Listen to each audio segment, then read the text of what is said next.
আপনারা সকলে দেখেছেন গতকাল কোচবিহারে আমাদের বিরোধী দলনেতা শুভেন্দু অধিকারীর ওপরে আক্রমণ হয়েছে, ওনার গাড়ি ভাঙচুর হয়েছে, রাজ্য তোলপাড় হয়ে উঠেছে। বেশ কয়েকটা চ্যানেল এই নিয়ে দারুণভাবে প্রতিবাদ জানাচ্ছে। প্রতিবাদ জানানো উচিত। রাজ্যটা কোথায় রয়েছে, কি অবস্থায় রয়েছে? বিরোধী দলনেতা সভা করতে পারবেন না। এবিপি আনন্দে একটা অনুষ্ঠান হচ্ছিল, শতরূপ ঘোষ ছিলেন, আরো অন্যান্যরা ছিলেন। আপনাদের ভিডিও ক্লিপটা দেখাবো, ভিডিও ক্লিপটা দেখলে আপনারা বুঝতে পারবেন এই যে জনরোষ, মানে আক্রমণ করা হয়েছে, শুভেন্দু অধিকারীর ওপরে আক্রমণ করা হয়েছে। এই বিষয়ে শতরূপ ঘোষ কি বললেন আগে শুনে নেই, তারপরে আমি কথা বলবো। এই কুনাট্য থেকে আমাদের রাজ্যের কি কোনো মুক্তি নেই শতরূপ? কথাটা হচ্ছে নন্দীগ্রামে মমতা বন্দ্যোপাধ্যায়ের উপর একটা গুলি চালালো সিপিএম। কেমন? সে গুলিটা মমতা ব্যানার্জির গায়ে লাগলো না, ওনার গাড়ির কাঁচে লাগলো না, কোথাও লাগলো না। পরে গুলিটা পাওয়া গেল শুভেন্দু অধিকারীর কাছ থেকে। এইটার মানে আর কেউ বুঝে থাকুক কি না থাকুক, আপনারাও বুঝে থাকেন কি না থাকেন, সুমনদা তুমি বোঝো কি না বোঝো, মমতা ব্যানার্জি বুঝে গেছিলেন, যে কারণে এবার বিধানসভা ভোটের আগে বললেন যে নন্দীগ্রামে যা করেছিল বাপ বেটা মিলে করেছিল, শুভেন্দু আর শিশির অধিকারী মিলে করেছিল। এই গেল প্রথম কথা। কিন্তু দ্বিতীয় কথা, প্রকাশ্যে হাজরা মোড়ে যে লালু আলমের লাঠিটা, ওটাই আমার দ্বিতীয় কথা হতো। হাজরা মোড়ে লালু আলমের এই ঘটনার পরে জ্যোতি বসু বিধানসভায় দাঁড়িয়ে বলেছিলেন যারা করেছে এক্ষুনি গ্রেপ্তার করতে হবে। পুলিশ প্রথমে অন্য কয়েকজনকে ধরেছিল, জ্যোতিবাবু আবার বিধানসভায় দাঁড়িয়ে বললেন কাদেরকে ধরতে বললাম আর কাদেরকে ধরলো, যে করেছে তাকে ধরতে হবে।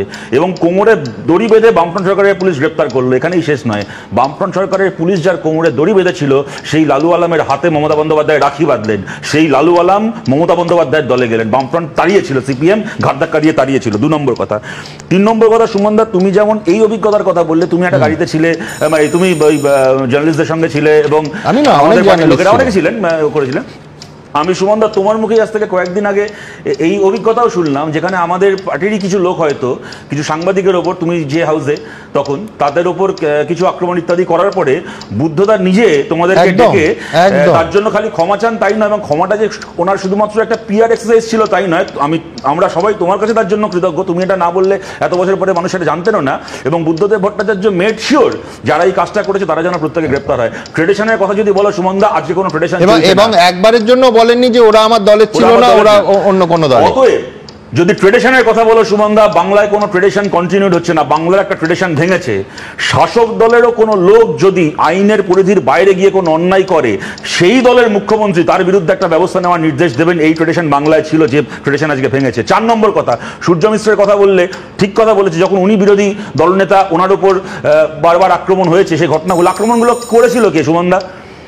মেদিনীপুরে যখন সূর্য মিশ্র সেই সময় বিরোধী দলনেতা হিসেবে যেতেন এবং ওনার মিটিং থেকে শুরু করে মিছিল থেকে শুরু করে বিভিন্ন জিনিস আক্রান্ত হতো, আক্রমণটা করতো কে? করতোই শুভেন্দু অধিকারী।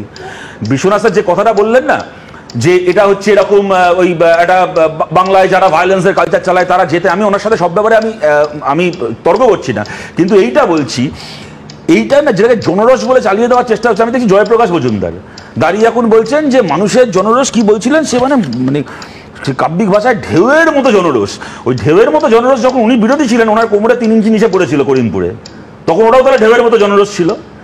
তখন উনি ঢেউয়ের মতো জনরোষ খেয়েছিলেন, এখন ঢেউয়ের মতো জনরোষের ব্যাখ্যা দিচ্ছেন। সুতরাং আমি এইটা বলছি সুমনদা, যে যখন ক্ষমতায় থাকবে, ক্ষমতাসীনের ওপর যদি মানুষ তার গাড়ির সামনে গিয়ে দাঁড়ায় না, আমি বলছি সেটাকে জনরোষ বলে মানতে আমি রাজি আছি। মানুষ যখন ক্ষমতাসীনের রাস্তা আটকে দাঁড়ায়।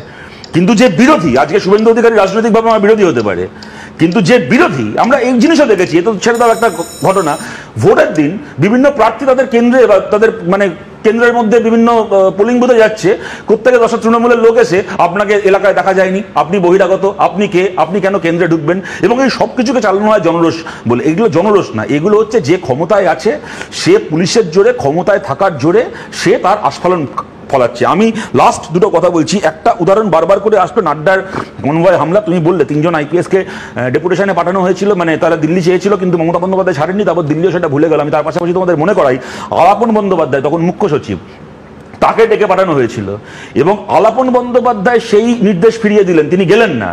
তার বিরুদ্ধে আলাপন বন্দ্যোপাধ্যায়ের বিরুদ্ধে আজ পর্যন্ত কি ব্যবস্থা হলো? তারপরে সে চাকরি থেকে রিটায়ার করার পরে তাকে দিল্লি আবার অন্য পোস্টিং দিল, সে তাকে মমতা বন্দ্যোপাধ্যায় ছাড়িয়ে দিয়ে তার জন্য নতুন পোস্ট ক্রিয়েট করে তাকে এখন সরকারের টাকায় পুষছে।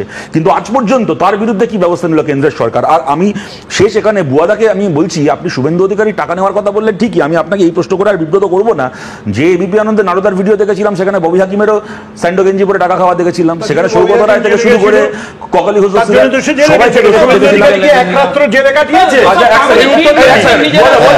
কথা মনে করে সঙ্গুদের পন্ডে যেমন আপনার মাঝখানে বলছিল, আপনি বললেন না যে বলার সময় বলবেন না, কেমন? আমি বলছি আপনাকে এটাকে নিয়ে বিব্রত করছি না, আমি আপনাকে এটা জিজ্ঞেস করছি বুয়াদা, বেশ আমি বাকি সব আপ বলিস, শুভেন্দু অধিকারীকে টাকা নিতে আপনিও দেখেছিলেন, আমিও দেখেছিলাম, মমতা বন্দ্যোপাধ্যায়ও দেখেছিলেন। তারপরে ভোটটা হওয়ার পরে মমতা বন্দ্যোপাধ্যায় ওই টাকার ক টাকা কাটমানি খেয়েছিলেন যে শুভেন্দু অধিকারীকে তারপর মন্ত্রিসভায় মন্ত্রী করলেন। আপনি জবাব দিন বুয়াদা, শুভেন্দু অধিকারী তৃণমূল কংগ্রেসের পতাকাটাকে ছেনা ন্যাকড়ার মতো করে ডাস্টবিনে ফেলে দেওয়ার আগে পর্যন্ত কেন মমতা বন্দ্যোপাধ্যায় সৌগত রায়কে পর্যন্ত পাঠিয়ে মাঝরাত্রিবেলা মিটিং করে তাকে হাতে পায়ে ধরে দলে রাখার চেষ্টা করেছিলেন? অতএব টাকা খাওয়াটা আপনাদের কাছে কোনো সমস্যা নয়, যতক্ষণ সেই টাকার ভাগ বটোয়ারাটা ভালো করে 25-75 হচ্ছে। সুতরাং এইটা বলে আমি বলছি আপনাদেরকে যে আজকে এই যে রাজনীতি আপনারা করছেন, এতে কার কি ভালো হচ্ছে না ভালো হচ্ছে জানি না, কিন্তু দয়া করে এটাকে জনরস বলে এই কারণে চালাবেন না, কারণ আজ বাদে কাল কিন্তু এই জনরসের সাথে আপনাদেরকেও করতে হতে পারে। শতরূপের কথাগুলো শুনলেন। বাম জামানায় এমন অনেক ঘটনা ঘটেছে, তৎকালীন মুখ্যমন্ত্রী বুদ্ধবাবু কিন্তু ক্ষমাও চেয়ে নিয়েছিলেন। যাই হোক, অনেক কথা শুনেছেন, কিন্তু এই শুভেন্দু অধিকারী কি ভুলে গিয়েছে সিপিআইএম এর ওপরে কিভাবে আক্রমণ করেছিল? এই নন্দীগ্রাম মাওবাদী, এখন হয়তো শুভেন্দু অধিকারীর খুব গায়ে লাগছে, কিন্তু বাম জামানায় যখন অত্যাচার চালাতো, মানে আমি সিঙ্গুর নন্দীগ্রামের কথা বলছি, তারপরে বামেরা চলে যাওয়ার পরে ক্ষমতা থেকে উনি নিজেই স্বীকার করেছিলেন কিভাবে বামেদের দমন করেছিল, বামেদের পার্টি অফিস রাতারাতি দখল করে নিয়েছিল, 4000-এর ওপরে পার্টি অফিস গুড়িয়ে দেওয়া হয়েছিল। এই কথাগুলো কিন্তু শুভেন্দু অধিকারী বলেছিলেন। মিডিয়া এইসব এখন আর দেখায় না। শতরূপের বক্তব্য আপনারা শুনলেন, বিচার করবেন আপনারা। যাই হোক, শুভেন্দু অধিকারীর ওপরে আক্রমণের তীব্র নিন্দা সকলেই জানাচ্ছে, আমরাও জানাচ্ছি আমাদের চ্যানেলের মাধ্যমে। তবে শুভেন্দু অধিকারীকেও মনে রাখতে হবে, পাপ কখনো বাপকে ছাড়ে না। শুভেন্দু অধিকারী যে পাপ করেছেন এখন তো ভুগতে হবেই। একদা যারা শুভেন্দু অধিকারীর সঙ্গে কাজ করতেন, কেউ হয়তো তৃণমূলে রয়েছে, তারা এখন শুভেন্দু অধিকারীর বিপক্ষে কথা বলছে। জয়প্রকাশ মজুমদার, ওই যে কচু বোন, মনে আছে নিশ্চয়ই, উনি কি বলছেন? শুভেন্দু অধিকারী যেভাবে স্বৈরাচারী রাজত্ব তৈরি করার চেষ্টা করছে, এইটাই তার হওয়ার ছিল।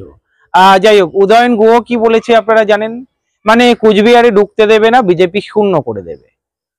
যাই হোক, উনি বিজেপি শূন্য করবেন কি করবেন না, এখান থেকে মানুষ অনেক কিছুই বুঝতে পারছে। আর এবিপি আনন্দে শতরূপ ঘোষের যে কথাগুলো আপনারা নিশ্চয়ই শুনেছেন। এরপরে বিচার করবেন আপনারা, বাম জামানা কেমন ছিল, তৃণমূল জামানা কেমন রয়েছে। এরপরে যদি জানি না, বাংলার মানুষ তো অনেকে চাইছে যারা বিজেপিকে সাপোর্ট করে বিজেপি সরকার এলে কি হবে।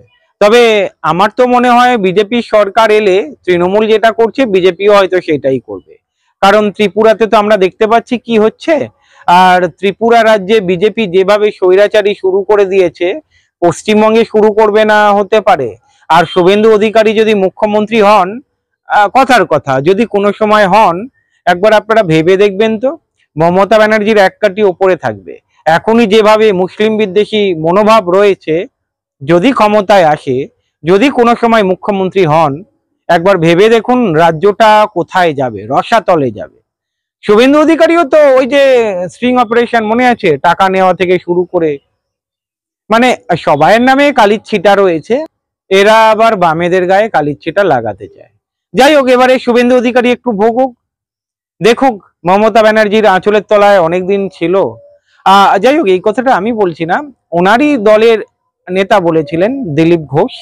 এখন দিলীপ ঘোষ কি বলবেন জানি না, তবে মমতা ব্যানার্জির আঁচলের তলায় থেকে উনি তো জানেন অ্যাকচুয়ালি তৃণমূল কিভাবে চলে, তাই ওনার ওপরে আক্রমণটাকে বেশি বড় করে দেখানোর কোনো প্রয়োজন নেই।